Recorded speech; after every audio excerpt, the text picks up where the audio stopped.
ચંદ્ર પ્રભુ સાથે રીસ કરવા લાગે છે. પ્રભુ ચંદ્રને સમજાવે છે કે આજે ભલે પ્રથમ સૂર્યને દર્શન દીધા, આની પછીનો જન્મ થાય ને ત્યારે પ્રથમ હું તને દર્શન આપીશ.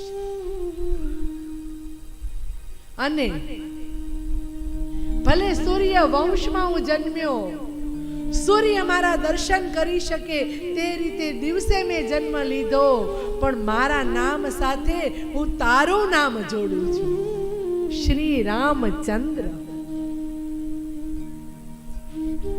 પ્રભુ ચંદ્રને આશ્વાસન આપે છે. રામ દર્શનથી સૂર્ય ભાવુક થાય છે.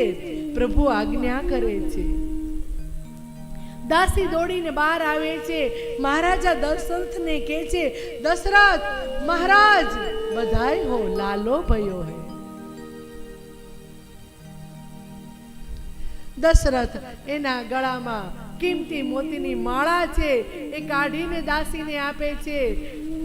અતિ આનંદ, મોટી ઉંમરે પુત્ર સંતાન ઘરે જન્મ લે છે. પ્રભુ પોતે પ્રગટ થાય છે.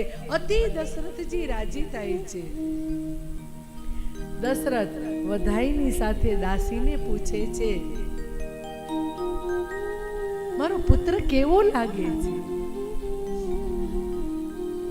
દાસી હાથ જોડીને કહે છે, મહારાજ હું કેવી રીતે વર્ણન કરું?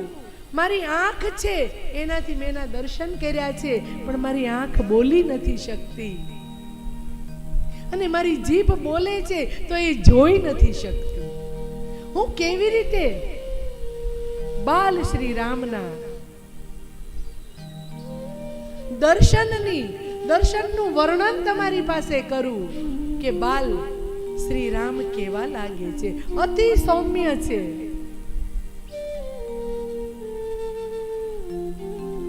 વશિષ્ઠ ગુરુદેવ પધારે છે. દશરથજી વશિષ્ઠને પ્રણામ કરે છે.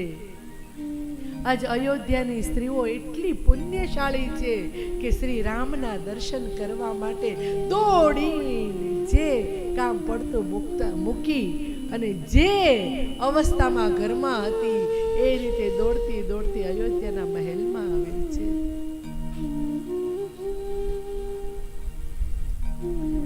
બીજી દાસી આવે છે.